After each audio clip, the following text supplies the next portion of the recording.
Hello everyone, welcome back to this ongoing lecture series on Sengupta's Research Academy on the stepwise approach to follow to do a great research study. Today we will look at writing manuscripts and how we go ahead and really publish it. And this particular lecture we will concentrate on how to really choose a journal. That is because this is a very critical decision and it decides the fate of your manuscript as well as the rapidity of publication. So choosing a journal is a very critical aspect of this, and I'll give you certain thumb rules or certain questions that you ask yourself, and when you have answers to that, you can go ahead and choose the journal in a much better manner. Like I said, there are many questions that you need to answer to yourself. Examples being: is this journal indexed or not? Is the journal peer reviewed?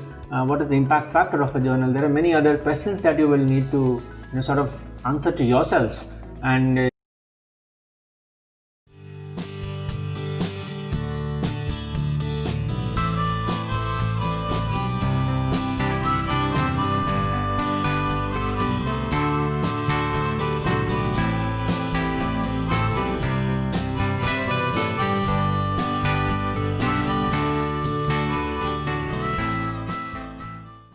then we can really look at how to choose the journals. Let's get to let's get these one by one.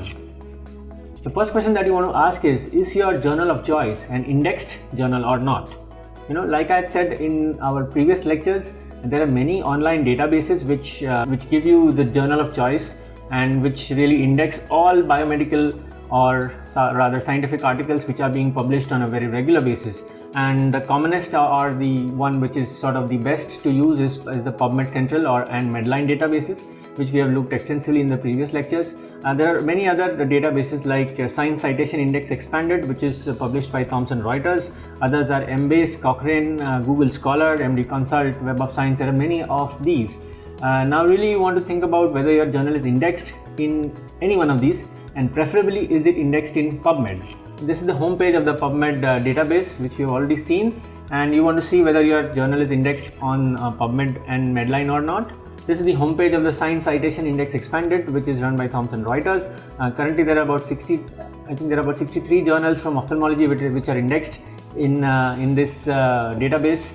This is the home page of the Indian Journal of Ophthalmology, and if you see at the bottom of the page, it says the journal is now included in the Science Citation Index Expanded. That means it is part of not only PubMed but also Science Citation Index Expanded. So most journal home pages will give you indexing information about the journal. To understand whether the journal that you are looking to send your article to is a peer-reviewed one or not. So here I'll introduce the concept of what a peer review means. So peer review is essentially a circle that starts from submitting your article online. Then it undergoes an editorial review, then it actually undergoes peer review. We'll see a little bit about these in the as we go along in this presentation. So after peer review, it comes back to you for revisions. Then you send the revisions back to the editorial board, who then process a decision, and that decision gets back to you. So what really is how does this peer review really work? So if you break it down, there are three major players in this. One is the author, that is yourself. Second is the editor of the journal, and third are the reviewers of the journal. So the first and foremost is you do the work and you write your paper and you submit it online. Then it goes to an editorial pre-review. Many times the editors look at your article and say, this does not fit the scope of the journal, or that they don't think that it is enough of a priority for them to publish in their journal. So sometimes your paper may be rejected straight at that level. If they think that it is good, it is good material and really fits the scope of the journal, what they do is they assign reviewers to your paper, and these papers are then really sent out to reviewers. Now, a reviewer really is someone who has published many articles on this subject and is a recognized expert on the subject. What they do is they very rigorously go through your entire paper, to all the sections of your paper, to your statistics and to the message that you're giving out, and they really assign the credibility of your paper, and they raise important questions which highlight the lacunae on your paper, and they give a detailed report back to the editor. The editor processes that.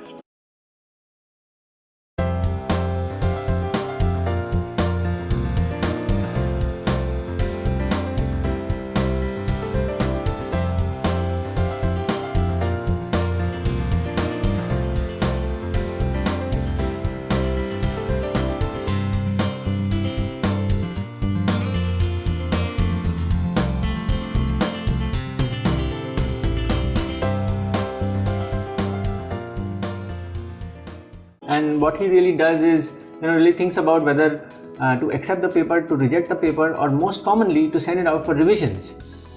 It could so happen that the paper is low priority or has too many loopholes, and then you get the bad news of that it's being rejected.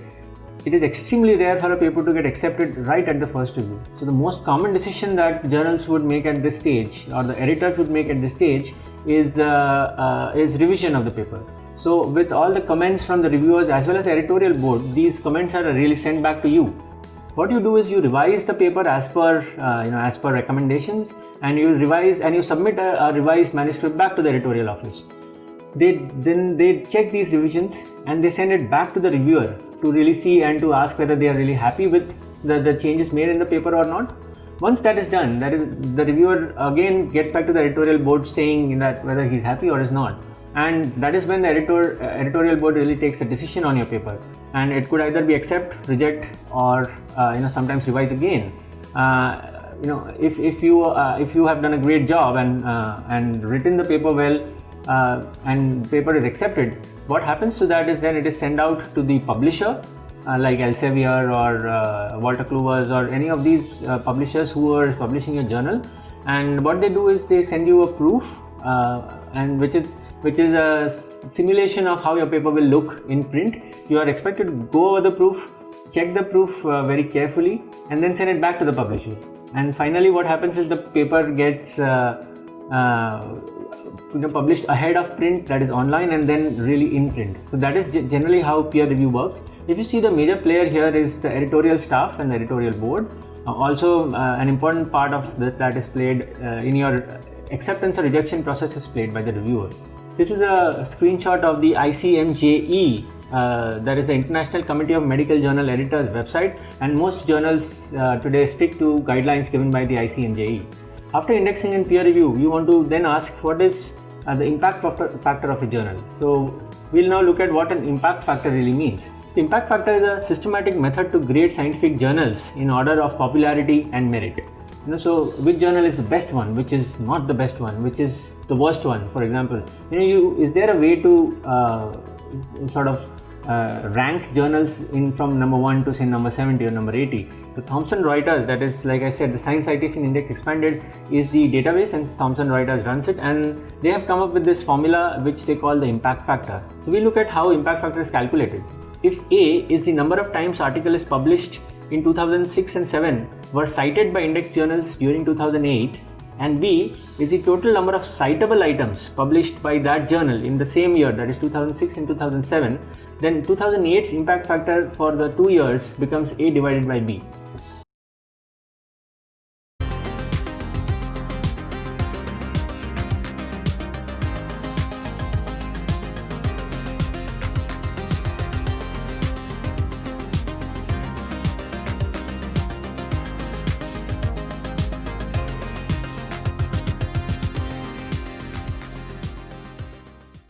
In other words, it really means the average number of times articles published over 2 years will be cited in the 3rd year. So that really is an impact factor of a journal. The highest impact factor means is the most popular journal, and also probably the most meritorious journal. And all these rankings on the Science Citation Index Expanded is based on the impact factor of a journal. There are certain drawbacks of using impact factor alone to rank journals. For example, review journals and journals with original articles are considered as the same. So as you will understand, review journals have a much higher propensity of getting cited because they have lots of information from lots of papers. But unfortunately, this system does not recognize does not distinguish between review journals and journals which publish original articles. It also includes limited journals that are indexed in the Science Citation Index Expanded alone. Self-citations are counted. So many authors, when they write paper on the same topic, they cite their own papers, and some people think that may not be very ethically correct. However, impact factor today does not account for that. There are some more drawbacks, but essentially this is not a perfect score, but this is the best that we have today. And the next question you want to ask yourself is, who is your target audience? Who will really read your paper, or who may be interested in reading your paper when it is out? So is it a national or an international audience? Is it ophthalmologists alone, or physicians at large may want to read your journal? Again, whether it's subspecialty specific or general ophthalmologist or all ophthalmologists may be interested in reading your journal. So these are some questions that you want to ask yourself. I'll give you some examples. This is a paper that we published in the Journal of Cataract Refractive Surgery on incidence and long-term outcomes of TAS, that is toxic anterior segment syndrome, at an Arvind Eye hospital. As you know, toxic anterior segment syndrome is a global entity. It does not happen regionally. So that's why this may be valuable to an international audience, especially some people who perform a lot of cataract surgery. So the journal of choice here was Journal of Cataract and Refractive Surgery. This is an example. We have seen this example in one of our previous lectures. This is an example of risk factors for intraocular penetration of caterpillar hair in ophthalmal nodosa, and this was published in the Indian Journal of Ophthalmology because this is more of a regional disease. Even in India, we see a lot more caterpillar hair in certain parts alone, and though it is seen in other places like the Mediterranean belt, it is not really a very global disease. So we were actually advised by one of the international journals to look at a regional journal, and hence Indian Journal of Ophthalmology was the journal of choice here. This is another example of one of our papers published in the Indian Journal, which looks at pigmented keratomycosis, so fungal keratitis. A lot of international journals may not really want to publish this because it deals with fungal keratitis, which is more or less region specific, you can say. It's extremely uncommon unless there is a predisposing factor in the West. So again, the journal of choice here was the Indian Journal of Ophthalmology. So the next question you want to ask is whether ophthalmologists alone will be interested or all physicians may be interested in the paper. So the first papers on the anti-VEGF trial, that is ANCHOR and the MARINA studies, were published in the New England Journal of Medicine. So because that was a very revolutionary treatment and a lot of physicians were also interested in that, generally the aging community and the press was also interested in that. So New England Journal of Medicine was the journal of choice. This is another paper from the CAT trial which has been published in the New England Journal of Medicine again. So when all physicians are interested and your paper has that quality, a journal with a wider audience may be a better choice. Now the third question that you wanted to ask yourself based on target audience is subspecialty wise. So will a subspecialist be interested or a general ophthalmologist be interested? So this is an example of one of our papers which is published in Journal of Glaucoma, which deals with bevacizumab or Avastin versus mitomycin C for primary trabeculectomy bleb failures. So as you will understand that this is a very niche topic, will be interesting to majorly glaucoma specialists. So Journal of Glaucoma was the journal of choice. Also, how do you choose a target journal? Also, you can also look at citations in your own paper, and the journal which has been cited the most number of times is probably could be your first journal of choice. Speak to senior faculty and ask them what their journal of choice would be. Ask your librarian, who may be well informed in all of these techniques, and of course do a thorough PubMed search and see which journals keep repeating over and over again. The next question you want to ask yourself when you're choosing a journal is, does it accept manuscript from all specialties? This is an example of the journals which accept articles from all across the board in entire ophthalmology. So ophthalmology or the American Journal or archives of now it's called JAMA Ophthalmology or Eye. These accept articles from the entire spectrum of ophthalmology. This is another slide which shows you subspecialty journals. So does your article suit this sort of a journal? Also remember that journals which have better impact and which accept all articles from all across the board have a much larger viewership or readership and are probably a little more meritorious. So think about those things also when you think about your target audience. The next question is, you can ask your peers what would be their number one journal of choice and not leave it at that. Just sort of be inquisitive to know why a particular journal is their journal of choice. The next question you want to really ask is, what is the scope of a particular journal? So for this you have to go to the journal website and read about author guidelines on the journal website, the types of manuscript it accepts, familiarize yourself with different sections of the journal, understand what's going on, frequently read articles, frequently downloaded articles. These will give you a good idea of what is the scope of the journal. Certain examples are that JCRS or Journal of Cataract Refractive Surgery, though maybe the leading journal in cataract surgery, it does not accept articles on epidemiology of cataract. So that is something which is not in the scope of the journal. Then think about what is the acceptance rate of a journal. So you can go on the journal website, and if you scout a little, you will realize that most journals will give out their acceptance rates for a particular year. So for example, ophthalmology published its acceptance rate was about 20% from all articles received. The Indian Journal of Ophthalmology similarly publishes certain figures, so that will give you a good idea of what really is going on. And the last but not the least is you want to see whether the review process of the journal is rapid or it's quick. So certain journals have very quick turnover times, such as the journal such as Ophthalmology typically gets back to you within 6 weeks and usually within 4 weeks.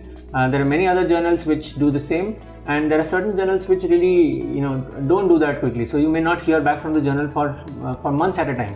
So that you lose valuable amount of time to go to the next steps. So rapid review process is something that you also want to look at. It may not be the first step, but that is something also that should be on your mind. So when you look at how do you know what is typically what is the typical time of a journal to turnover? So you can look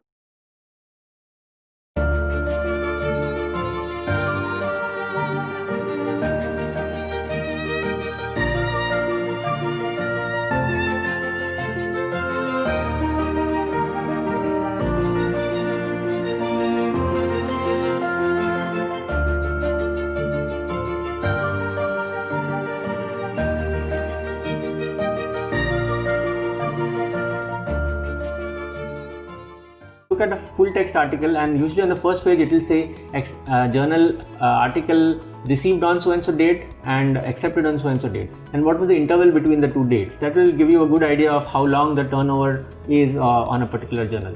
So just to cap it off, how do you choose a journal? The questions or the thumb rules that you want to raise to yourselves are: is it indexed? Is it peer reviewed? What's the impact factor of a journal? Who's your target audience? And does it accept manuscripts from all parts of ophthalmology, or is it sub-specific? Ask your peers and colleagues, would this be the number one journal of your choice? What is the scope of the journal? What are the acceptance rates? And finally, does it have a rapid review process?